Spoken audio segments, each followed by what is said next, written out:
किसान मंत्रा में मैं आप सभी लोगों का हार्दिक स्वागत करता हूं। इस वीडियो में हम बात करेंगे एक ऐसी चमत्कारी दवा जो आपकी आलू की फसल की जड़ सड़न को जड़ से खत्म कर देगी।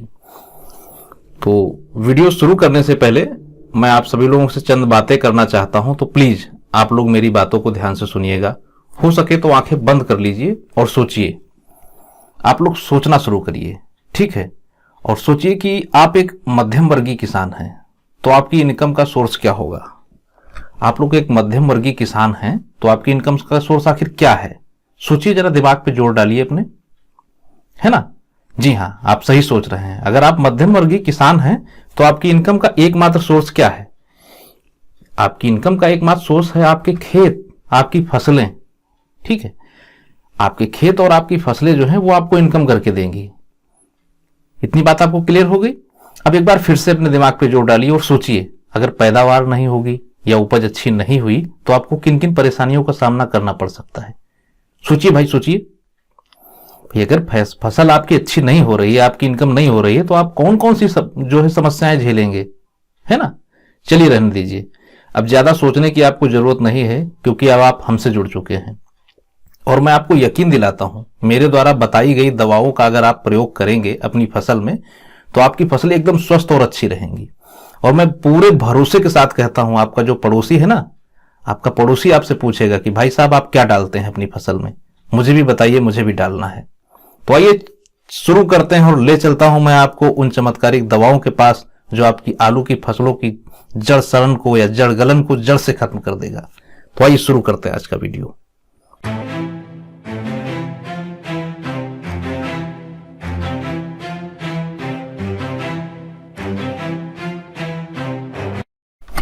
देखिए, ये आपके आलू का ही पेड़ है जो किसान मेरे पास लाया था, है ना? इसमें क्या है, इसमें देखिए, आप यहां पे देख पा रहे होंगे, ये जड़ें सड़ रही हैं, काली पड़ रही हैं, या आप कह सकते हैं लाल पड़ रही हैं, और एक छोटी सी गांठ टाइप की यहां पे बन जाती है और ये जड़ें आपकी पूरी पूरी सड़ने लगती हैं। ऐसा क्यों होता है? जड़ सड़न के कारण या जड़ गलन के कारण आपको पता है? होता क्या है, मौसम में अचानक तापमान का गिरना या फिर बढ़ना, इससे भी जड़ सड़न हो सकती है। खेत में मान लीजिए अत्यधिक आपकी नमी है, उससे भी जड़ सड़न हो सकती है। पौधों की पोषक तत्व ग्रहण करने की अगर क्षमता कम हो जाती है तब भी जड़ सड़न हो जाती है। भूमि में अगर आपकी अत्यधिक रेतीली है, मान लीजिए नहर का किनारा है, तो वहां पे क्या रहेगा, जब आप सिंचाई करेंगे तो बालू वगैरह जाती रहेगी, रेत जाती रहेगी, उससे भी जो है फसलें आपकी प्रभावित होती हैं। या फिर मान लीजिए जड़ों का विकास नहीं हुआ, कम विकसित जड़ें हैं, तो उसमें भी ये जड़ें काली होने की समस्याएं आ सकती हैं। तो ये सभी कारण क्या करते हैं, ये सभी कारण एक प्रकार के बैक्टीरिया को जन्म देते हैं। ये एक बैक्टीरिया जनित रोग है, ठीक है? इससे क्या होता है, इससे जड़ें काली पड़ जाती हैं पेड़ की, या फिर लाल पड़ने लगती हैं और पौधों की पत्तियां सिकुड़ने लगती हैं।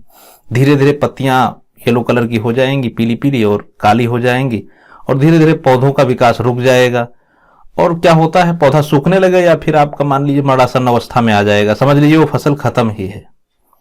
तो इसके उपचार की हमें बात करनी है।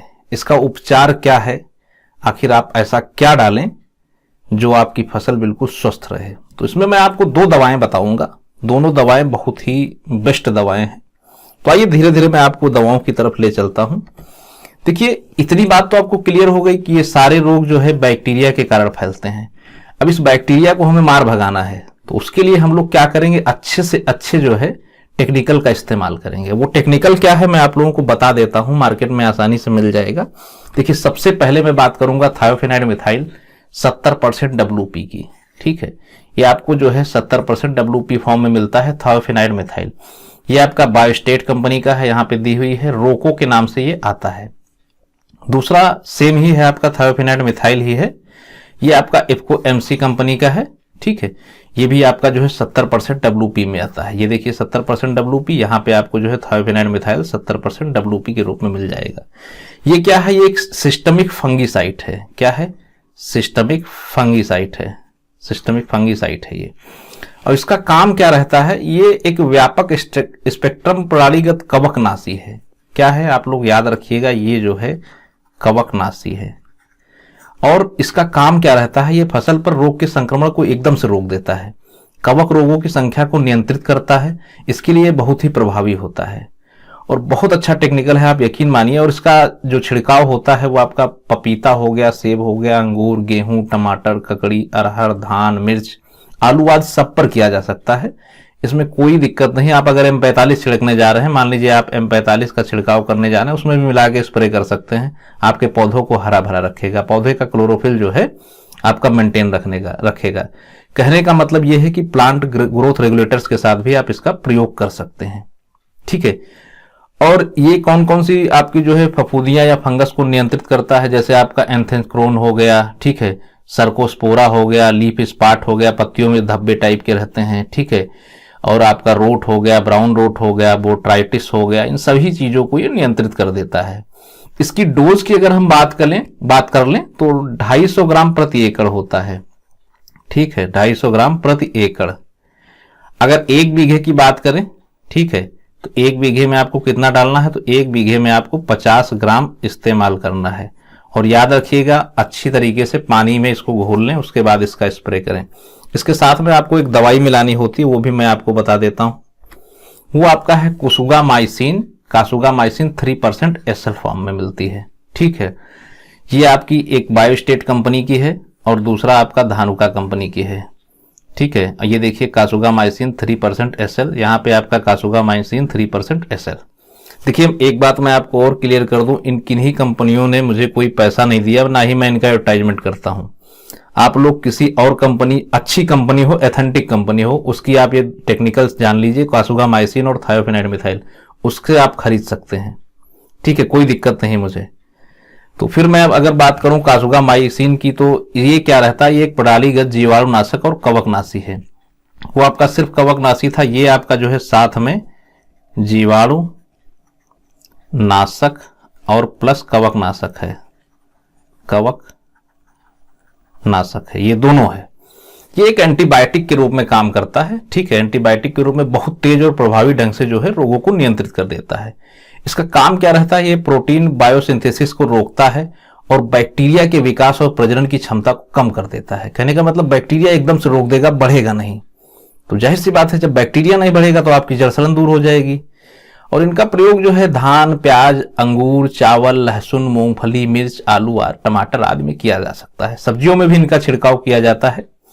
ये आपका कौन कौन सी फफूंदियां या फिर जो है उनको नियंत्रित करता है, ये ब्लास्ट हो गया, जीवाणु धब्बे हो गया, जंग हो गया, लीफ स्पॉट हो गया, लेट ब्लाइट हो गया या फिर ब्लैक रोट, इन सारी चीजों को जो है ये नियंत्रित करता है। और यकीन मानिए बहुत ही अच्छी दवा है। तो हम लोग बात कर रहे थे आलू की।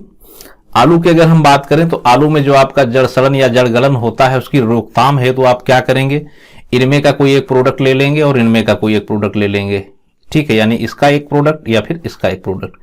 कहने का मतलब थायोफेनाइड मिथाइल प्लस कासुगामाइसिन, थायोफेनाइड मिथाइल प्लस कासुगामाइसिन, ठीक है। इन दोनों में से ये 4 फोटो आपके दिए हैं, या तो आप इसको प्रयोग कर लें, ठीक है, दूसरे नंबर पे इसको प्रयोग कर लें, या पहले नंबर पे इसको प्रयोग कर लें और दूसरे नंबर पे इसको प्रयोग कर लें। तो मुझसे अगर आप सलाह लेंगे तो मैं आपको अलाउड करूंगा कि बायोस्टेट का प्रोडक्ट आप लें, ये अच्छा होता है। इन दोनों को आप मिश्रण बनाएं और घोल करें, और इसकी 50 ml की डोज, ठीक है, 50 ml प्रति बीघा, और ये आपका हो जाएगा 50 ग्राम प्रति बीघा। दोनों का आप घोल मिला लें अच्छे से, और हो सके तो साथ में स्टिकर भी मिला दें, वैसे कोई आवश्यकता नहीं है, ठीक है। दोनों को मिला के 1 बीघे में आप डाल देंगे, और मैं गारंटी लेता हूं 7 से 8 दिनों के भीतर आपकी जो है जड़ सड़न या जलगलन जो भी दिक्कतें हैं आपके पेड़ की, वो सही हो जाएंगी। और आपको खुद से फर्क देखने को मिलेगा। आपका पड़ोसी खुद आपसे आके पूछेगा कि भाई आपने क्या डाला है, ठीक है। तो आज का वीडियो हम लोग यहीं पे समाप्त करते हैं। नेक्स्ट वीडियो में कुछ अच्छी जानकारी के साथ मैं आप लोगों से मुलाकात करूंगा। हमारी ईमेल आईडी यहाँ पे लिखी हुई है kisanmantra@gmail.com। अगर आपकी कोई क्वेरीज है किसी टेक्निकल को लेकर के, या कोई फसल में आपको शिकायत है, आपसे कुछ नहीं बन रहा है, या आपका दुकानदार आपको बेवकूफ बना रहा है, आप मांग कुछ और रहे हैं, दे कुछ और रहा है, तो आप हमसे सलाह ले सकते हैं, ठीक है। कोई चार्जेस नहीं है हमारे, आप हमसे बिल्कुल मुफ्त में सलाह ले सकते हैं। आप हमें ईमेल करिए, और जरूरत पड़ेगी तो मैं आपसे फोन पे बात भी करूंगा। Thank you.